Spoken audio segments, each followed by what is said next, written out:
দাদা এটা দিয়ে বেরোনো যাবে তো?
সমস্ত বাইকের কাজ হয়।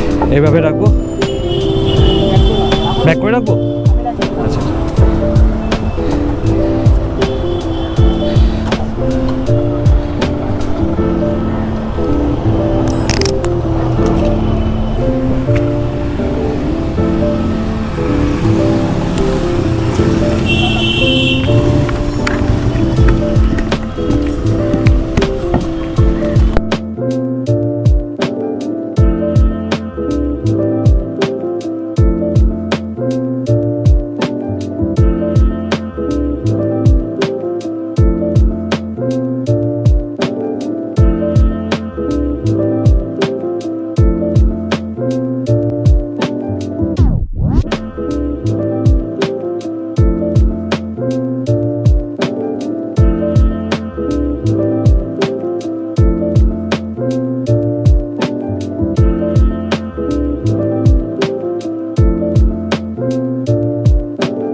বাদিকটাই যাব। সিগন্যাল করিস না রে ভাই, সিগন্যাল করিস না, অনেকক্ষণ দাঁড়ানো, তারাও আছে।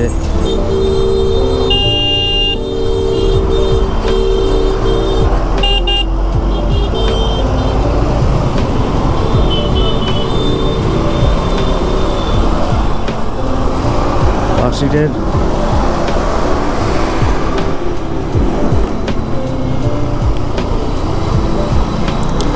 ফ্লাইওভারটা ধরতে হবে।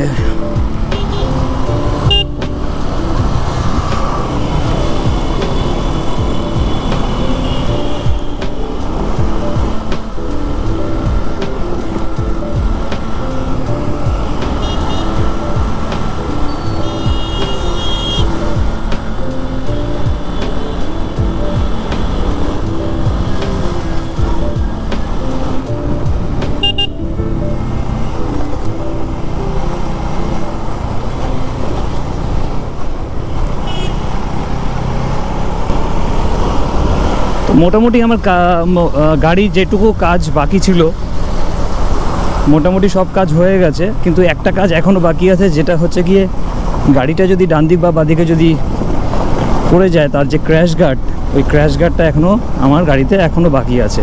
দেখুন, চাইলে তো কাজ অনেক কিছুই আছে, তো আমি হেভি কিছু লাগাতে চাই না। দুটো শ্যাডেল র্যাক লাগিয়েছি যাতে আমার ব্যাগটা চাকার সাথে না লাগে, আর পেছনে টপ বক্স লাগিয়েছি এমার্জেন্সি অনেক জিনিসপত্র ওখানে রাখার জন্য। ফটাফট খুললাম, ফটাফট ঢুকিয়ে দিলাম, ব্যাস। আর ক্র্যাশ গার্ডটা লাগাতে হবে।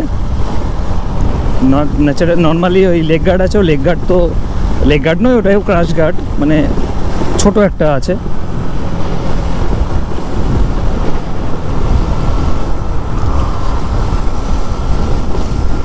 তো আমি ব্লগটা খালি বড় করব না, আমার যে কাজটা বাকি ছিল সেই কাজটা হয়ে গেল। আর আমি গোপ্রো 9-এর প্রথমবার ভিডিও একটুখানি করে নিজের ক্যামেরাটাকে টেস্টিং করছি। আর আমি চাইছি এখনই ব্লগটাকে এখানে এন্ড করে দিতে। হঠাৎ করে স্টার্ট করেছি, আমার সেরকম প্ল্যান ছিল না অ্যাকচুয়ালি। আমি গোপ্রোর যে উলানজি যে কভারটা আছে, উলানজির কভারটা না থাকার কারণে আমি গেছিলাম ধর্মতলায়। তো মেট্রোগলি থেকে কাজ করে বেরিয়ে ভাবলাম যে এই কাজটা একসাথে সেরে নিই। তো তখনই আমি ব্লগটা স্টার্ট করলাম। তো যাই হোক, তো এখানে আমি ব্লগটা এন্ড করছি। আপনারা সবাই ভালো থাকবেন। তো ডেস্টিনেশন 1986 চ্যানেলটিকে সাবস্ক্রাইব করতে প্লিজ ভুলবেন না, কেননা আগামীতে আরও সুন্দর কন্টেন্ট আসছে। আমি সুন্দর জায়গায় ঘুরতে যাব, সেখানে আমি চাইবো যে আপনারাও আমার সেই ভিডিওগুলোর ভাগিদারি হন। তো টাটা, সবাই ভালো থাকবেন, গুড বাই।